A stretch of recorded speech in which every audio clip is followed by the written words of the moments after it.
All right. Welcome, everybody, to Pivot Point of View. I'm Becky Pearson, and I'm here with my co-host, Destry Millsap, and we have a very honorable guest today. He's usually the man behind the mic. He's usually the one that is calling the shots, keeping everything rolling at the rodeo, but we are honored to be joined by Mr. Travis Schauda. PRCA announcer, rodeo announcer. He does a little bit of everything in regards to rodeo. So we're very happy to have you, Travis. Welcome to the podcast. After that big buildup, I don't know if I can hold up, but thank you, Becky. Thank you, Destry. Appreciate it. Yeah, so I wanted to visit with you because I think you can provide a very unique perspective on rodeo stuff. You know, our podcast is about health and wellness for the rodeo athlete, horse enthusiast, people in the Western lifestyle. And I think you bring a little bit different perspective than maybe some of the other people that we've had on the podcast. And so I thought it'd be really interesting to get Travis Schauda's take on the rodeo athletes of today versus yesteryear. So yeah, so first let's start off. Just tell us a little bit about yourself. Where'd you come from? How'd Yeah, you get your background in rodeo? And then why did you decide to be a rodeo announcer instead of a contestant? very good question. So I grew up in northern Custer County. Or actually, I was born in Texas, but my folks who are originally from northern Custer County, Nebraska, moved back home when I was right before kindergarten. As a matter of fact, I found out like 15 years later, I actually missed the first 2 weeks of kindergarten in my life because they didn't want to start me in Texas and then move. So it took me a long time to figure out why I was always so far behind. It's because I missed the first 2 weeks of kindergarten. So whatever they did the first 2 weeks, I never did. I never did know it. I never did learn it, I guess.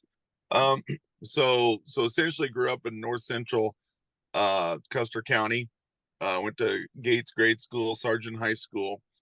Um, and of course we had cattle and horses and things but I was pretty active. I always liked rodeo, but I really wasn't involved with rodeo other than I really enjoyed it. Some time spent at like rodeo Bible camp growing up and things. We played rodeo at home, but didn't really maybe have the opportunity to do it.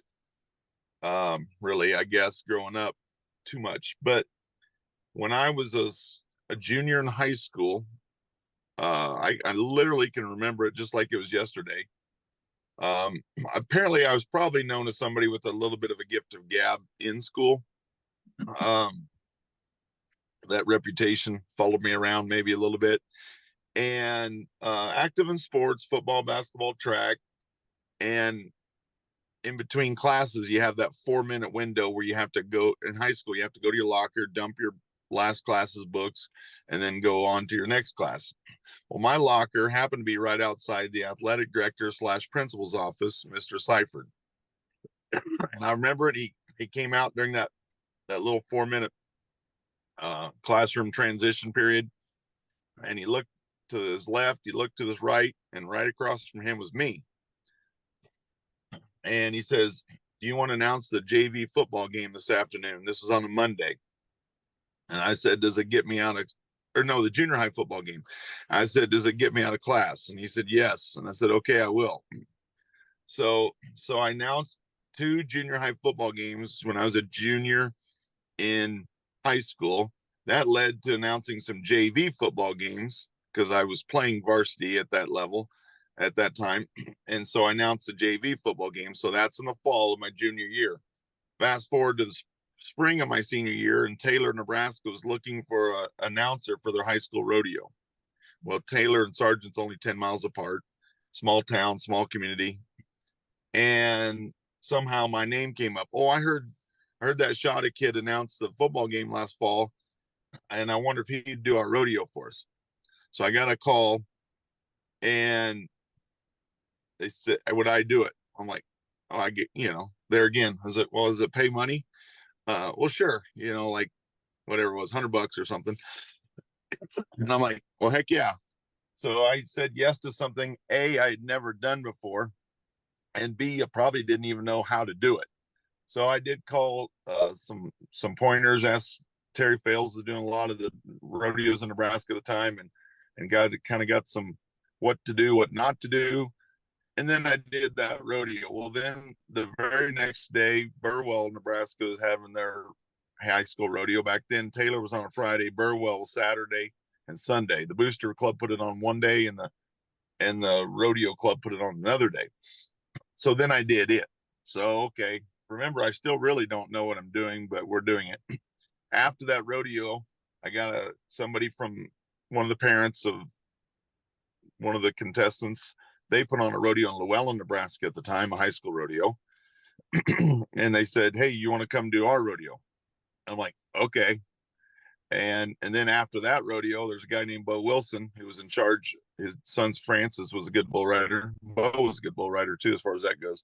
He was at that rodeo, and he was in charge of the high school rodeo in Sidney, Nebraska. And he said, would you want to come do our rodeo? And I'm a junior in high school, and I still don't know what I'm doing, but it was paying better than anything else I was doing at the time. And it's kind of fun. And it kind of went from there. I did all those same rodeos I just told you about the next year, and then you added two. And then I did all those same rodeos, and you kept adding about 2 or 3 a year, and it evolved to kind of where it is today, I guess. I had no idea it started with a football game. It did. It actually did. So, just I I guess it started with just saying yes, right? Yeah. Sometimes somebody asked something, and I would say, I don't know if that's my nature or that's my personality, but there's a lot of times people get asked to do something and they say no because they've never done it before. I'm more willing to say yes because I've never done it before. Like I like that kind of challenge. That's maybe the competitor in me. So to answer your question, maybe why didn't I go down a competitive road and started the announcer road? And it just simply became, they were at 17, they were starting to pay me to do something. And I was guaranteed to leave that rodeo with the paycheck. So once that started, I, and you're kind of flattered when they ask you to do it, right? And stuff. So once that kind of started, I didn't really, that kind of put out the desire for it because I was already involved in the sport that I really did like and getting paid to do it. And it was still a challenge for me. Sometimes you can say, well, if you're not being active or you're not being competitive, it's not a challenge. And that's simply not the case.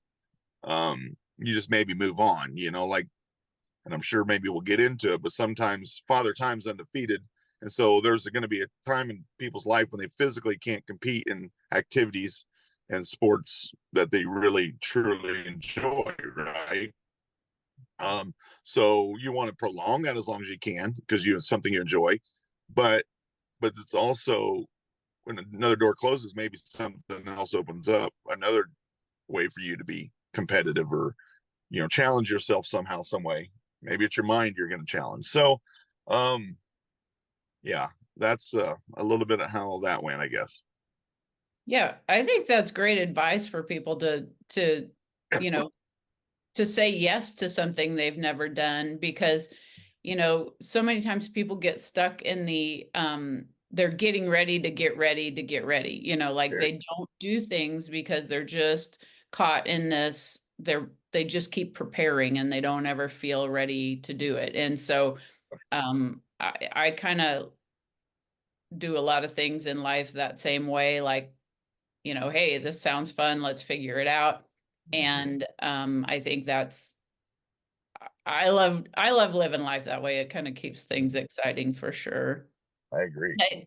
I think too, that you bring up a very good point of there's so many different ways to be involved with rodeo if you love the sport and you maybe physically can't do it or there's just some reason why you can't participate as a contestant, there's so many different avenues to go, whether it's helping out the stock contractor or secretarying or timing or, your music man. Yeah, I was so amazed when we worked together to produce the first Mid-States finals in Broken Bow.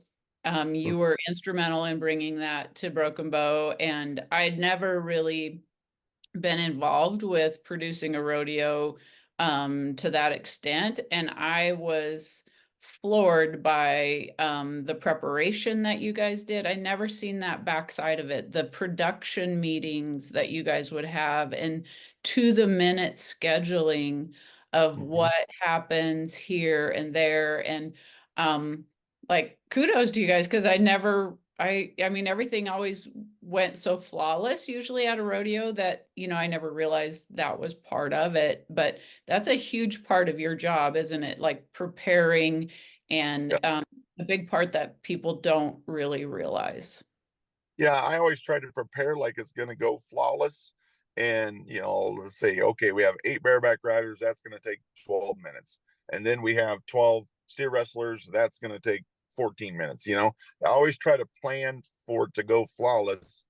But then at the end of the day, you also have to have a contingency plan for athlete injuries, uh, the rare animal injury, the equipment malfunction, a barrier string malfunction, a buck and shoot broke, a weather problem related thing. So all those things that can happen when you're dealing with live animals and in some cases volunteers doing things. So I plan for it to go flawless, but in the back of your mind, you always have a few things up your sleeve that if we have to punt on a few scenarios, then we're still going to be okay. But yeah, there's a lot to it, for sure, that I think a lot of people don't know. And you're 100% right. If you love the sport of rodeo or the Western way of life, and that's one way to keep it alive and keep it going, there are many, many jobs available in a way to help, even if you aren't competitive or you've never done it before. There's so many things to do. A lot of it's behind the scenes, some of it's not, but there is something for everybody if you truly want to be involved in it. For sure. Chad, you've been doing this a while, and you follow people all the way from and I don't know about junior high, but for sure high school, and then on up through the college and pro ranks, and you announce a lot of those things. What's on your side of things? What are some of the finer points that you notice as people go throughout their careers?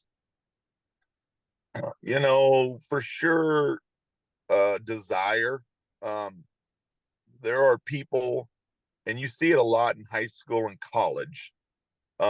You can see the kids that truly, truly want to be there, or sometimes parents are living out maybe their dream or misdream through their kids, or they just have, that's what they do. Like some people play football, some people play baseball, some people golf. Our family, we rodeo. And so you see all kinds of it in high school and even into college. But it is, after a while, it's kind of hard to fake, so to speak. The cream will rise to the top, and you will see the people that truly have a passion for what they do. You can tell they put a lot of time, energy, effort, thought into it. And it starts to flesh itself out. Probably the most satisfying thing for me, though, is I really do. I love people, but I love watching people succeed, probably even more than I love people. And there's a difference there. Um, and so my most satisfying thing is when I see a person win their first buckle or win their first saddle, and them good enough to know how hard they have worked for that, whether they made their horse to get them to that level, or they just literally, it don't even matter in a way, but to see the work that they put in to get to do that for the first time and kind of realize a dream, so to speak. It starts with, it starts with that. So Um, so I really enjoy watching people succeed and the steps it's taken them to get to that level. That I enjoy that as much as anything. That's one of my favorite things to see when, especially as an announcer, sometimes I get a really good seat to watch it, and Destri's right. I still announce a few high school rodeos, and I don't announce. I used to announce a bunch of college rodeos, like I think when Destry was going. I used to announce about 5 of them in the circuit in the central. Is it Central Plains Circuit? I can't remember. I don't know what it's called now. Anyway, I announced there's 10 rodeos. I announced 5 of them in one year. So I used to announce about half of them. And then I do a couple in the Great Plains and a couple in the Rocky Mountains. So that's fun. And then when my own kids kind of gotten involved in activities in the school year, I took a step back from kind of announcing during the school year, to be honest with you. But I get to see firsthand the people's growth, and as they grow as competitors, as they grow as people, and that's my favorite thing to see. I think just to know you're the satisfaction it takes to watch them get to that level, and just to feel like I didn't have a hand in it. I just had a first row seat to see it. That's all. That's what's kind of cool. I just got to see it more than most. Yeah. So with what you do, I mean, you're instrumental in promoting the sport of rodeo. And now that we Mm-hmm. have Cowboy Channel and everything else, we can follow people so much closer throughout the year and realize how hard that race is to get to the NFR. And so what are your Yep. thoughts on how far rodeos come from a promotional standpoint and really showing people what it's all about? Well, first of all, I love it. I love it. Like last night, I watched the Canadian Finals rodeo, and I had friends JT Adamson, tie down roping, and Riley Wakefield in it. And I've known those kids I've known JT since he was like 8, and just to watch him be able to, now he's at that level, and Riley. I'm just thankful I was able to actually watch it. Not that I wouldn't want to go to Edmonton to watch it, but it was kind of cool to be able just to sit at home and watch it. But yeah, the opportunities in this industry have just really grown since then, and like anything in life, kind of follow the money. Okay, so for instance, a horse is only worth what its ability to win is. So the horse market is here, but then when that American rodeo came out, then all of a sudden people had a chance to win 200, 300, 500, even $1 million. Well, that instantly brought the top level of horses, the price of those horses up. The top level goes up, the middle level follows it, and the lower level follows it. So now when you're in that industry, whether you're raising horses, training horses, whether you're supplementing horses or providing accessories, for saddles, tack, etc., your interest goes up. The want to the people's see the desire to kind of get the best now. Like they want to put all their best foot forward. So whether that's the trailer to haul it, the tack, all the having work done on the horses, teeth floated, chiropractic work, all that kind of stuff, that industry just followed it. And so the American started out as kind of the first big thing out there to progress the industry, and then the Cowboy Channel followed it. So now that so many rodeos are on, it exposes our sport, it exposes our athletes, and it exposes our equine partners. So now with that instant exposure becomes more sponsorship opportunities, and just the growth of the sport has really seen it. I've announced since 1997, and so quite a while, but the last 2 summers, I've worked, I think, 5 Saturday nights in a row. I worked sold out rodeos. And that's a lot of fun because there was times, like I'd do any rodeo in the world, you could show up 2 minutes before it and get a ticket for it. And now I do some rodeos where if you don't get your ticket the day before, you cannot go to that rodeo on Saturday night and get a ticket for it because it is sold out. And so once those crowds follow it, again, I go back to follow the money. Once the money flows in, the people are watching our sport and exposing our sponsors and our sport, then that trail falls to the contestants and the money gets better for them too. And so it just kind of goes full circle like that. So that's been really fun to see. But those are the two biggest things that have really kind of progressed the rodeo industry. And where it's going to stop, I don't know, but it's exciting to be a part of and to be around and to watch it.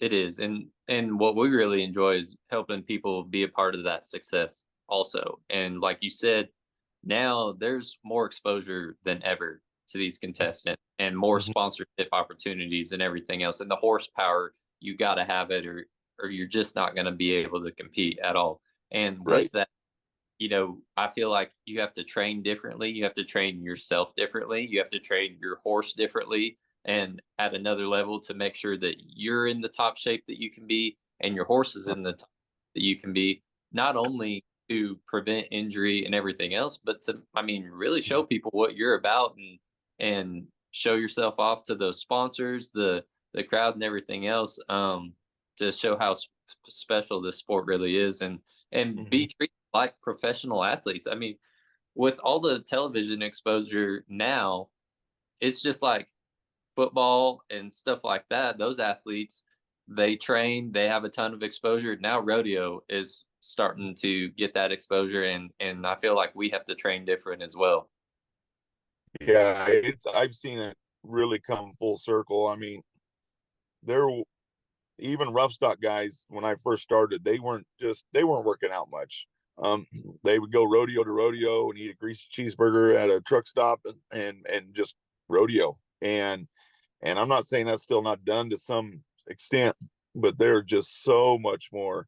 You know, these bareback riders now, like uh I'm telling you what, if you went to the NFR locker room and seen the bareback riders with their shirts off, every one of them 6-pack abs. I mean, they work out daily and they have to. The rough stock horses have gotten better too, more consistently better. There's always been really good horses, but now the stock contractor pins are deeper. In other words, they have more athletic horses. The breeding program has helped that out. So, I mean, if you're not in shape, especially like your core and stuff on some of those events, you're going to get exposed. You're not only going to get exposed, you're going to get hurt in a big way. You're going to ball up and get hurt. So it is, those guys really do, work out. Um, and I've known bullfighters that they worked out early on, or they just kind of went on their talent, try and ability.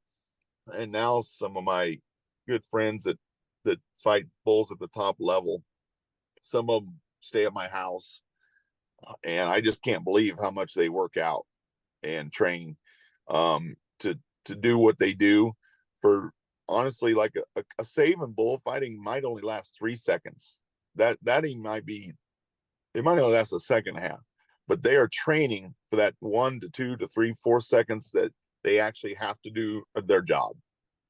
And they train year round. They don't take time off. The PRCA pretty much is a year round sport. They just ended September 30th for the regular season in 2024 to qualify for the 2024 NFR. And then 4 days later, there's rodeos for 2025 starting, including one of the biggest bronc ridings in the world in North Dakota. Um, so 5 days later, boom, the next season starts. So rodeo doesn't have an off season like most of your major sports. They got slower season, but they don't have an off season. And the money won now for this first week in October, it counts for next year's NFR in 2025. So yeah, there is no off season. You got to stay in shape year round, but it has been fun to see everybody's attention to detail raise not only the athlete, the cowgirl physical health, but the awareness of the horses too, and it just, I mean, it's been fun to see. Yeah. That's something that we haven't talked about much on here is the rough stock side of things, because you're right. The rough stock horses and bulls and everything they're They're fun. improved just like the time event, and even maybe beyond that. I mean, Yeah. the amount of athleticism in those animals and the way that they take care of, I don't think that gets talked about enough, is how much they take care of those animals as well. They get those bucking bulls worked on by chiropractors, the bucking Yep. horse worked on by chiropractors. I mean, it's a serious deal. It's not because they come out there and Mm-hmm. buck, and that's what they're bred to do. That's what they're made to do, and they get stronger and stronger as they go on, and so do these cowboys. They, like you said, they're working out all the time now to try to stay with those rank horses and rank bulls, because Mm-hmm. long season and that type of force getting put through your body every weekend. I mean, you're not going to go to one and have a horse that's a day off, or a bull that's a day off. Very rarely anymore. Like you said, those pins are deeper, Mm-hmm. and the stock is just as strong at the next one as it was at the first one, or at the big one as it is at the small one. And it's incredible to watch that side of things grow as well. I wish I could have videotaped this happening. I was in Timberlake, South Dakota about 15 years ago. The rodeo's over. I'm taking down speakers, and there was this bull, 1,800-pound bull, that was walking the equivalent of like a 90-year-old man in a nursing home, right? Like, it just kind of hurt to watch. Only this is probably a 4-year-old, 1,900-pound bull from Nixon's out of Montana, Alzada, Montana. Anyway, I watched them. The rodeo's over. Everybody's leaving. I watched them literally walk this bull like side by side, two guys almost just going at a snail's pace, tapping this bull slightly on the rear end until it got into not into the actual buck and shoot, but the lead into the buck and shoot. So it's basically caged in. But this bull was gentle. It was walking hurt. And anyway, in the 15 minutes I'm tearing down speakers, I'm watching this the whole time. So I watched a guy get on that bull's back, facing backwards, and kind of massage down the bull's back. I watched another guy get on the bull's tail, and okay, when I say now or when I say go, pull the tail type of deal. Okay, so I'm watching this happen, and I'm thinking, okay, I mean, I'm just watching. I don't know if I have an opinion. I'm just observing. So anyway, they do that. They work on this bull who barely could kind of walk, didn't want to walk into this lead-in shoot, and then they let this bull rest for about 5 minutes. Okay, then now they don't want it to go through the arena and out, so they just back the bull out. So they open the slide and kind of get the hat down and kind of chase the bull back, or walk the bull backwards, if you will, and the bull walked backwards. And keep in mind, a 2-year-old could have walked this bull in. That's how gentle or hurt or whatever he was. He had no feel and no oats. All of a sudden, when this bull backed up, he flung his head around, and then he started to get snorty and chased two people in that alleyway over the fence. I watched all this happen in a matter of 15 minutes. I watched the bull hurting so bad he didn't really want to walk, to whatever they did, massage, chiropractic, etc., something, back related. He was froggy and feeling good now. And it was so much fun to see. Like, I wish now, this was kind of before the cell phone and the video camera, and I wish I would have videotaped the whole thing, and they should have done it too. Just because until you see that, you can't fake that. Like, I, as a person, I could fake like I'm hurt, and then magically we could get healed and We could do an infomercial how everything works. I could fake that. You can't fake that with the Bucking Bull. Like, his attitude and his actions were real when he's hurt, and they were real when they healed him. And that was so much fun to see.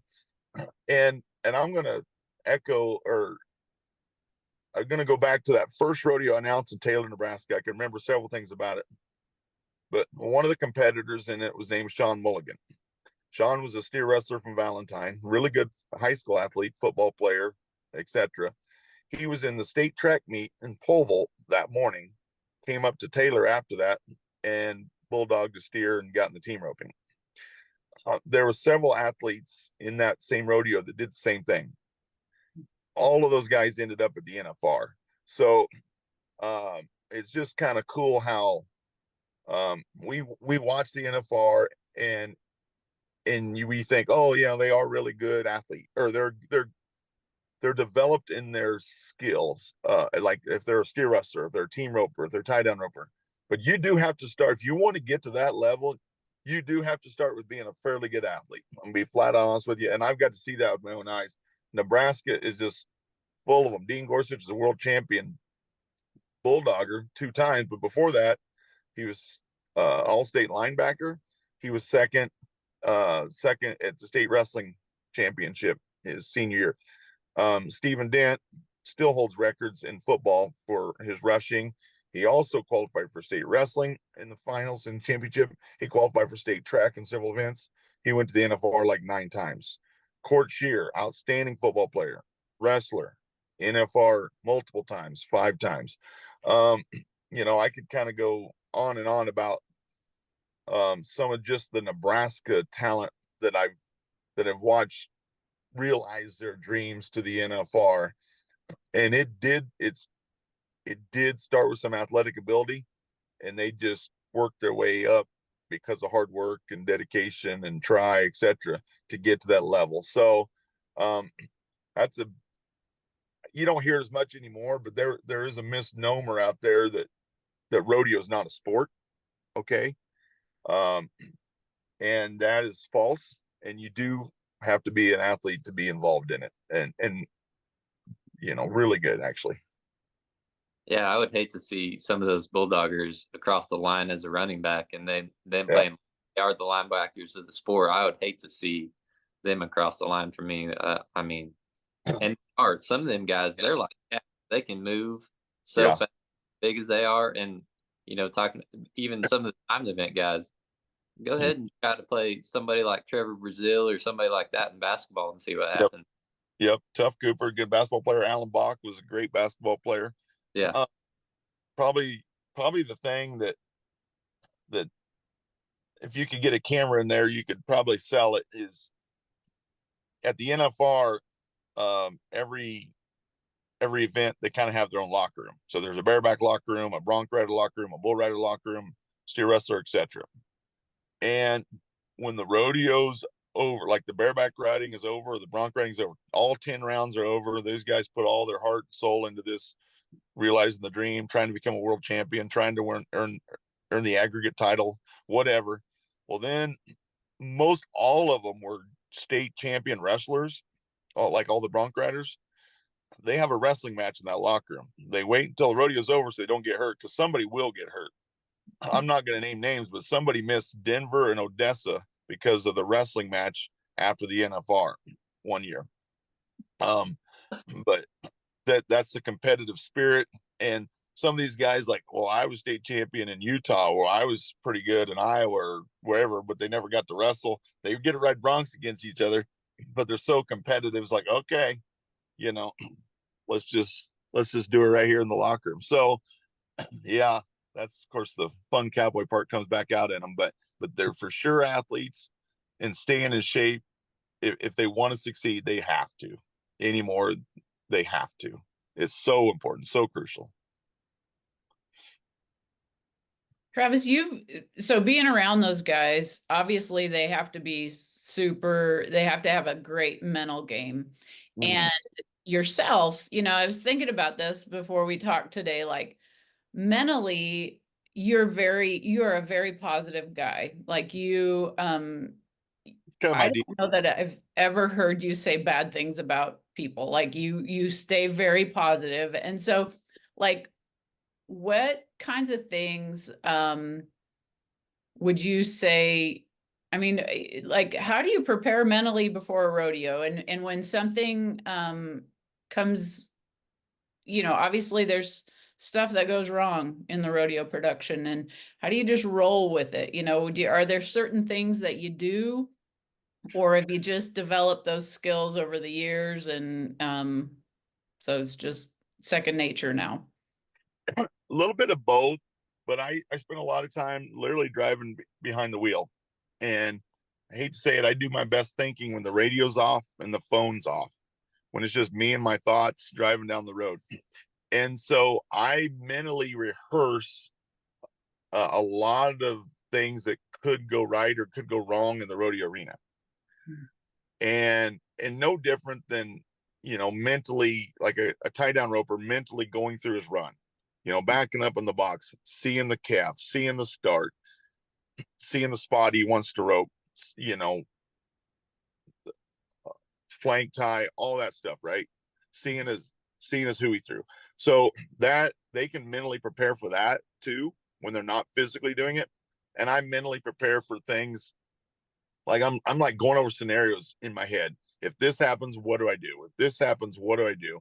Sometimes I will actually mouth the words out loud. I will literally practice the words out loud with the idea of when it does happen, I've kind of prepared myself for it. You can't emulate every situation that might happen, but the more you have a mental kind of a prep for it, the better you are. Hadley Barrett was my mentor, and we were doing homework one time. We was talking about the late great Hadley Barrett, I should say. We were talking about things, and I was kind of quizzing him about how far maybe he would go back on a contestant's stats as far as their career. Did we tell them that they won such and such 8 years ago? How relevant is that? And he basically said, you have all that information. You get it all. You have it all. And he said, but you hope you don't use it, which means the rodeo is going so good, so smooth that you're just flowing. And, next up's Destry Millsap, next up's Becky Pearson, so on and so forth. But you still have that in your arsenal in case you, for whatever reason, have to go back to, like, you have to fill some time or whatever, but you hope you don't need it. So there's no such thing as over preparing. Okay. And I think that's physically and mental. But for sure, there's no such thing as over preparing. Be prepared. It's okay if you don't use it. It's okay if you don't need it. Maybe the next time you will, yeah, it's been, Destry's right. I've got to see so many people, and I think the mental part is separated winners and people that didn't win. I don't call anybody loser because they just didn't win. but the mental part is probably separated as much from first through third and fifth as the physical part has. And I've seen it lots of times. And they're just people that they just got it figured out. They're comfortable in their own skin. They're hard on themselves, but not to the point they beat themselves up about it and get down about it. And you've got to have a short memory. In rodeo, you've got to have a short memory. I mean, if you don't want to let one bad beat you twice, if that makes sense. If a tie down rover missed his hooey, or you were late, or some reason you knocked the barrel down and you and your horse haven't figured out barrel 1 or 2 or whatever, fix it, do what you can to fix it. But the last one can't beat you the next one, if that makes sense. So it's important to flush it, move on, have a short memory. And the game don't care. I mean, that's the other thing. The game's not forgiving, and it doesn't care about your feelings and anything. So you just kind of got to know that. So, yeah. I think that's great advice. Don't let it beat you twice. That I really think that's some sage advice for sure. can't take full credit for that. I think Coach John Cook is the one that maybe coined that or brought it to life or something, but you try to learn from people that are successful too, right? That's part of this deal. But yeah, it makes a lot of sense. Just you know, you can't change the past, and you can't change what would have happened if you'd done something different. But it don't have to beat you again. Fix it and move on. Yeah. I think a lot of people sell themselves short sometimes in their own mental game, and especially like the growth from high school to professional in your mental game. About the only way you keep going is you have to grow in that area and believe in yourself, believe you can do it, be confident. Obviously, your preparation means a ton, but you can prepare all you want, and if you don't have your mind right, then tell yourself that you can do it. Man, you just aren't going to do it. And there's going to be people there who probably aren't as good as you telling themselves that they can do it. And they're going to beat you every time. Yep. Yeah. And it's been neat to see, you know, I think this mental game and mental talk, I mean, it's been around a long time. Gary LeFew was an old world champion bull rider that what really brought on a positive mindset, and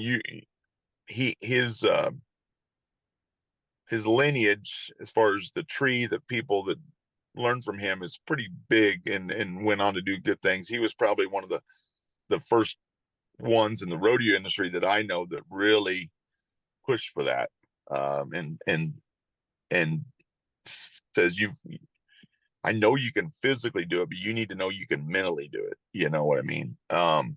And but but even as good as that work was, I don't think it still tipped the iceberg, you know, and people still coming on, but it has really grown a lot in all sports, you know, like major universities now, they hire, you know, psychologists now, just like athletic trainers and strength coaches. Now they pretty much all have them on staff now. And so that's a big part of it. Yeah, for sure. There's so many factors that can happen. I mean, you got to draw good, you got to, you know, set up may not be your setup, whatever. And I feel like it doesn't, you know, even though if you may be having a bad winter, that doesn't mean that you're going to have a bad spring. I mean, rodeos year round. Yeah. You winter and those aren't your setups. Well, guess what? Spring's coming or summer. The summer run's coming. I mean, you know, some people might have an entire like bad just part of the year, Yeah. but you know, as long as you can overcome that and go on to the next season of things, then you got a chance. I know that Trevor and those guys would always talk about that and how you just got to keep pushing, keep going through all of those times, no matter what part of the year it was. Yeah, Hunter Heron's a good example. Hunter Heron is a kid tie down roper from Oklahoma. He's 40 years old. He pretty much most people would have gave up in his shoes the end of August. You know, like, man, you're 40, you've been to the NFR like 14 times, you really have nothing more to prove. He stayed after it and won about $50,000 in the last 3 weeks of the regular season, and now he's going back for another NFR at 40 years old. And like I said, most people would have said, all right, you probably time to go home for the summer, you know.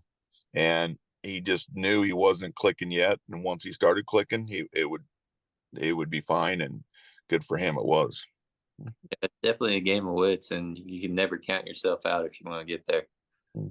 Thankful for you guys for putting some focus on this to rodeo athletes. I don't think it can be, like I said, I can't put enough value on it for people that how important it is to physically be ready to compete and mentally be ready to compete. Like, and I'm in the camp. I'm a social person, but I'm not what I call a social competitor. If you're going to enter, do what it takes to win. You know, just like, we're not here for hot dogs and hamburgers and the dance afterwards. You can do that without spending that kind of money. You can still do that kind of stuff. But if you're going to enter, do the things it takes to improve your game. And that, and there, but I will say this, I don't know that there's a harder sport than rodeo.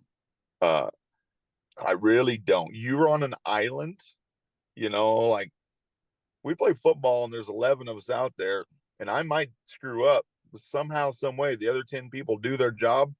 Maybe my screw up doesn't show up. Baseball, 9 people. Basketball, 5 people. um, and you get multiple chances to compete. Basketball games 32 minutes, volleyball games 3 sets a minimum, football games 4 quarters. You get multiple chances to compete. In rodeo, you maybe get one chance. You're by yourself on an island, and then all the other factors that go with it, as far as, like Destry said, the draw of the cattle, the ground condition. They might have ran in the perfect arena conditions last night, and then it had a 2-inch rain overnight, and now you're trying to beat those people in a wholly different setting. So I don't think there's anything harder than rodeo because of the all the intangibles that go with it. The fact that you're by yourself. But I'm not so certain that there's nothing more rewarding when you have some success at it either. As hard as it is to do, physically, mentally, and all the factors that have to go into succeeding, I'm not sure there's anything more rewarding either. And so that's kind of, like I said, I circle back to, that's fun to see. People love to watch them succeed. And so it's been a good sport to be around for me, be involved in, and watch. And yeah, thank you guys for exposing it. So Yes, we appreciate your external view, and I mean, you've been able to watch so many rodeos and so many competitors come up throughout the years, and so it's not just about people that have been in the arena and been competing. I mean, you follow these guys, you do your own research, and take pride in what you do, and you can recognize the finer points just from pure watching as many rodeos as you've watched. yeah, you get to see what works and what don't work. And after a while, I'll tell people I would do what they're doing, because this guy or girl or whoever's got it figured out. So I'll even give them advice. Just whatever they're doing, maybe do what they're doing because it's working. Well, we do appreciate having you on, Travis. We'll Yeah. let you go. We know that there's probably some Vitalix tubs that need to be delivered somewhere across We'll the talk state to of some folks. Nebraska. Yep. Yep, that helps pay the bills, doesn't There it, you when you're go. on the rodeo trail? So You bet. yeah, no, we appreciate you taking some time to join us. So Glad to. Thank you guys. thank you. Destry, we'll let you close it out. Just right. Well, thank you all for listening, and thank you, Travis, for coming on here and sharing your experience and your observation of the sport as it's grown. And as always, let your health be the pivot point to your success.